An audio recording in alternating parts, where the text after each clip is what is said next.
Now we will continue on the topic of Howard Schultz and his contributions to Starbucks.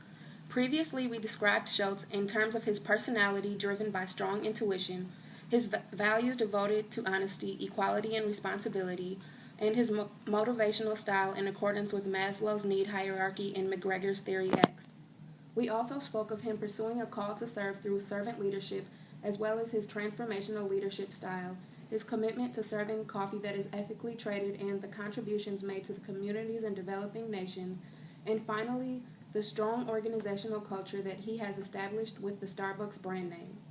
To complete this analysis of Schultz as a business leader and how he relates to the theories proposed by organizational management, the final installment will conclude with a discussion of decision-making, power, and performance. Very recently, on November 11, 2011, Schultz decided to buy a small company called Evolution Fresh and add it to the Starbucks brand. Only time will tell whether Schultz's decision was a good one. It is a big risk to move beyond just coffee and to try and reinvent the juice industry.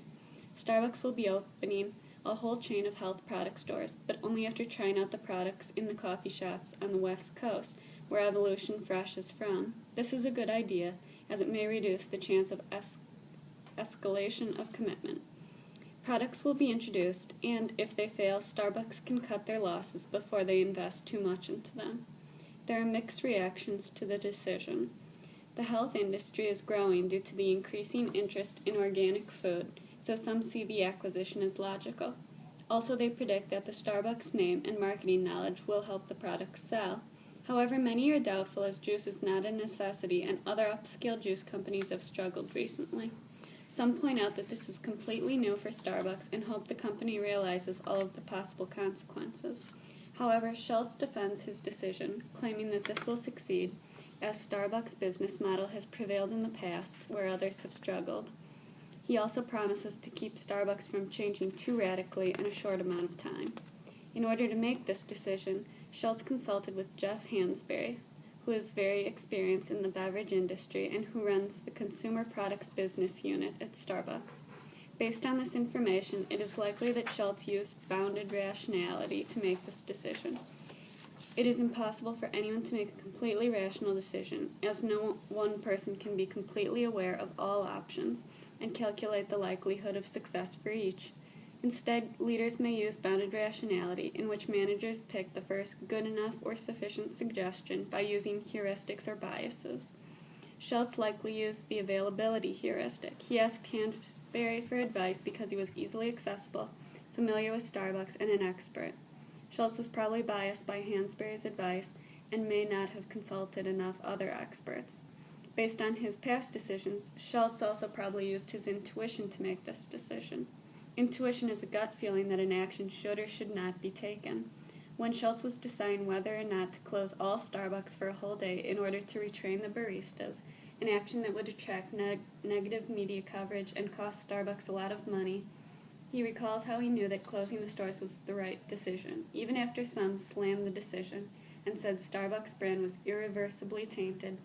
Schultz insisted the decision was right.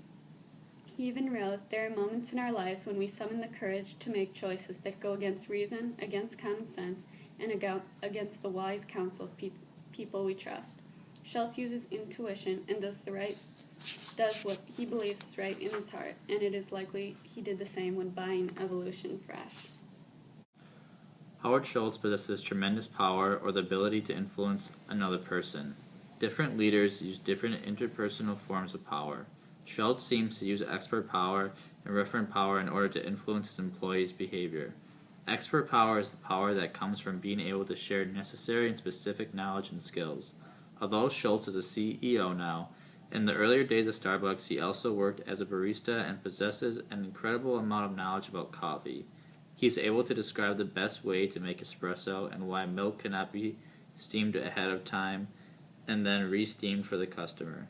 Schultz also knows a lot about businesses and how values, goals, and passion are all necessary in a company.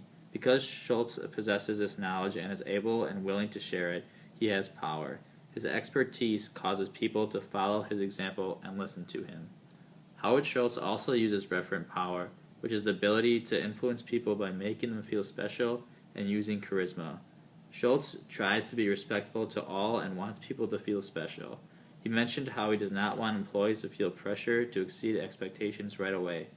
He actually tells them, "You're coming in here because I want many others to believe very strongly in who you are and what you can bring to the company. You don't have to come in here and prove something right away."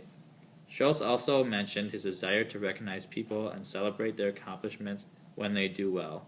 Schultz's ability to make people feel special empowers him and encourages people to follow his lead.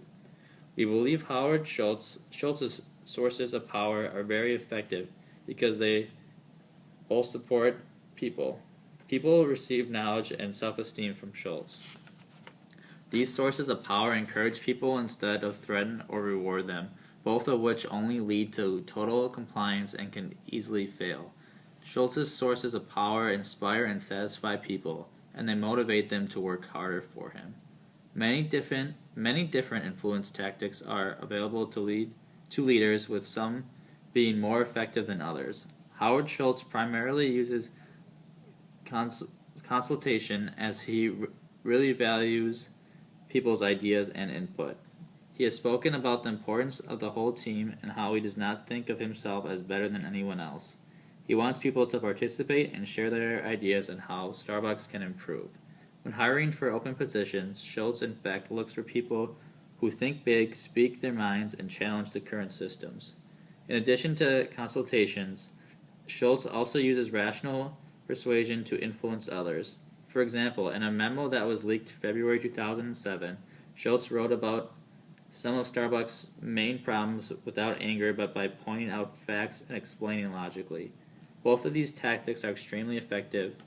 Consultation leads to new creative ideas that make employees feel heard. Rational persuasion convinces with logic and common sense, which is more likely to last than bribes or emotions. Finally, business leaders react differently toward the issue of organizational politics or pursuing personal goals, which may or may not be aligned with the organization's goals. Howard Schultz would likely discourage office politics, considering his belief in the importance of a united team and own devotion to the company. Schultz once wrote how if a company struggles, it is usually due to internal problems. He emphasized unity when he said, the ability for the team to function together, to support one another, to have cohesion, and also have creative tension is just mission critical. So too, Howard Schultz is so passionate about Starbucks that he would never use personal power instead of social power. Organizational politics would go against his beliefs, as it can lead to division and selfishness. The profound impact that Schultz has had on Starbucks, with his exceptional decision-making abilities and execution of power, have translated not only to its customers and partners, but also to its financial performance. This becomes evident when considering that total net revenues reached a record $11.7 billion internationally, up 9% over 2010. Revenue is an important factor to take into account because it properly reflects on the success and the ability to generate cash flows that ultimately convert into profits. With Schultz on board, Starbucks continues to make changes that adjust the bottom line for the good, reporting $374.2 million of operating income in the U.S. alone and $448.3 million globally for their fiscal year 2011, closing on October 2nd, 2011, up another 9% over the same period in 2010. Growth in the operating margin is a clear indicator of the success the company is having because it is the bottom line after all expenses, taxes, dividends, and all other costs associated to the business. Even after all the initiatives Schultz has taken to get health care to its employees, adding stock option plans to make them partners, conduct business in an ethical manner, and make charitable contributions to communities around the world, the profits of his company are still increasing. While many companies may take a hit to their bottom line by attempting to change the way they conduct business to comply with ethical standards, care for their employees, and make their presence known on an international scale, Starbucks, on the other hand, is heading in an upward direction. Starbucks also returned $945 million to its stockholders through share repurchases and dividends, which is a financial testament to their overall health and stability. Not many companies can give back to their shareholders and still report growth. As noted by CFO Troy Alstead, the results of their strong fiscal year in 2011, Starbucks entered their new fiscal year well positioned to continue pursuing significant profitable growth opportunities. Looking back over the analysis of Schultz, it is clear that he has made the decisions necessary to create success for Starbucks. While examining a leader like Schultz, all the perceptions of CEOs in the corporate world are shattered. This analysis has shown that a business leader can drive performance and results not by force or an autocratic leadership style, but by being transformational, democratic, and motivating. Rather than being a leader that is intimidating and hard to touch within a rigid hierarchy, Schultz is actually very personable and shares experiences with his employees so he can relate to their day-to-day obstacles and struggles.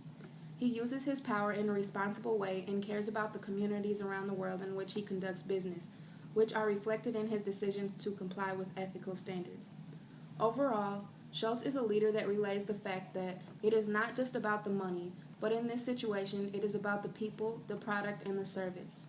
Schultz has made decisions that have strengthened each of these three components to get to accomplish his goals. As a result, one would have to agree with the decisions he has made thus far, and it becomes simple to say that under similar circumstances, we would have done things in an identical manner. Schultz continues to strive for excellence and push the boundaries in his industry. In the words of Schultz himself, Starbucks has never been better positioned to go hard and go fast after the tremendous opportunity that lies ahead and beyond.